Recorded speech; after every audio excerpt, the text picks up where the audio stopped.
گھریلو علاج اور وظائف چینل میں سب دوستوں کو خوش آمدید۔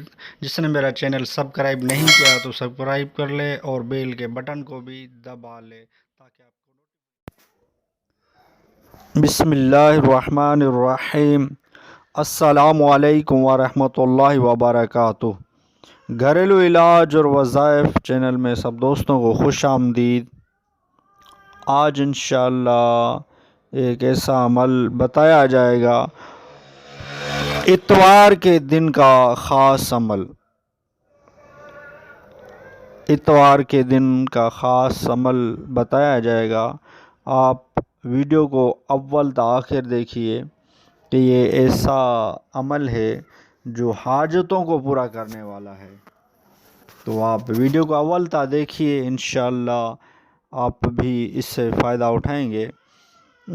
جس نے اتوار کے دن نماز ظہر کے فرض اور سنتوں کے بعد 4 رکعت نماز پڑھی، پہلی رکعت میں سورہ فاتحہ اور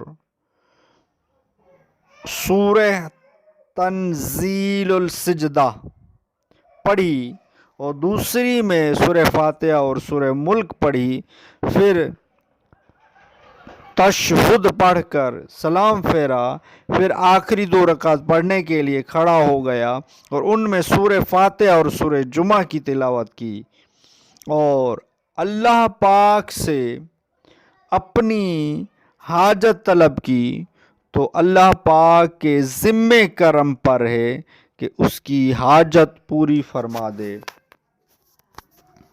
یہ وظیفہ جو میں نے عرض کیا ہے، یہ اتوار کے دن کرنا ہے۔ ایک بہت ہی بزرگوں کا آزمودہ وظیفہ ہے۔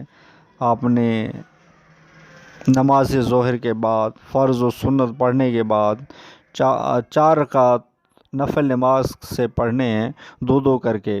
تو پہلی رکعت میں سورہ فاتحہ پڑھنے کے بعد تنزیل السجدہ پڑھنی ہے، دوسری میں سورہ فاتحہ اور سورہ ملک پڑھنی ہے، پھر تشہد پڑھ کر سلام پھیرنا ہے، پھر کھڑا ہو کر 2 رکعت اور نماز پڑھنے کے لیے کھڑا ہو گیا، تو سورہ فاتحہ اور سورہ جمعہ کی دونوں رکعتوں میں تلاوت کرنی ہے۔ یہ وظیفہ کرنا ہے اتوار کے دن۔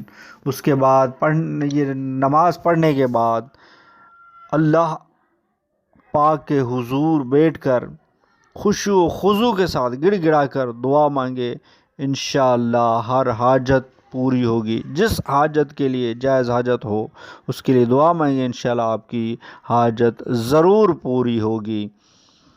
ویڈیو اچھی لگی ہو تو لائک کر دیجئے۔ گھریلو علاج اور وظائف چینل کو سبسکرائب نہیں کیا تو چینل کو سبسکرائب کر دیجئے، بیل کے بٹن کو بھی دبا لیجئے تاکہ آئندہ آپ کو اس گھریلو علاج اور وظائف چینل سے اچھی ویڈیو، اچھے سے اچھے وظائف، گھریلو علاج ملتے رہیں۔